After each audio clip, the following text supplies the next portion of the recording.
Different ways to use the jab in Southpaw. Okay, so Eddie's a Southpaw. Okay. One way, I'm only going to give you guys a couple. You guys ain't getting everything from me. We got a whole course on this, okay?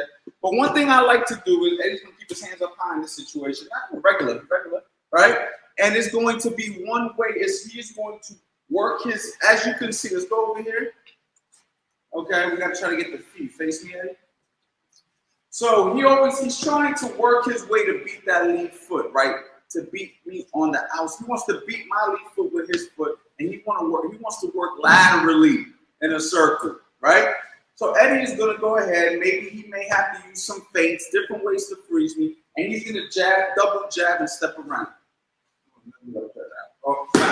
Okay, that's where he wants to get to. Okay, so do it again. Okay, let it go. There you go. Now, this what's beautiful about that is when he gets that jab off, bang, do it up, we'll get over to that angle. Bang, bang, look at that straight left hand, right down the pipe. Okay, now go back over here, son. Right down the pipe, go ahead. Bang, bang. Okay, I can't hit him, he can hit me. So he definitely wants to try to, now the only thing is, he has to be very careful going to that side, so he has to utilize feints. He might have to go in and out. He might have to change levels a bit because, of course, when he's going that direction, I can cut him off with a hook, right? So he has to be very intelligent that he doesn't just walk over here, right, and bang, walk into a hook. Yeah, he's going to use all these different things that kind of frees me a little bit, and he's going to work that jab over. Bang, bang, bang, right there. Let's straight left hand down the pipe. Another thing he could do is if we're maybe using the fencing situation, right, where we're both kind of just trying to, and this is very common, where the righty and the lefty, they're going to be battling right here, trying to fight for that position. And he just did it. He did a little tap over, and then came with the jab right there, okay? So let's do it real quick. So we're battling, bang, okay? Oh, yeah, go ahead. Bang, okay, do it again. Bang, bang, bang, okay? Now, that's simply me giving it to him. But he did it the first time on his own.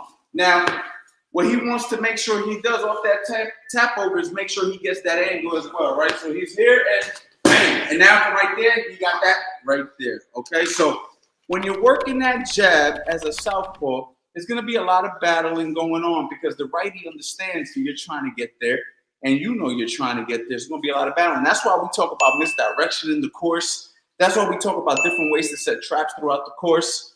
There's just a lot to it, but the main thing is when you're working that jab, you want to try to beat that to that side. And that's one situation, honestly. Another thing Eddie can kind of do is if he's losing that battle when his foot's on the inside, okay, go put your foot on the inside, he can still work that jab from there as long as he kind of tilts a little bit. You know what I'm saying? So he kind of like, bang, right hand goes over the shoulder, so he got bang, boom, he's got that as well. And he just got to be slick with it and just kind of get it in there, right? So he's got to bang, exactly. So the only thing is he has to understand that right hand is going to come. That's super advanced. You got to be super talented, super experienced to pull stuff like that off.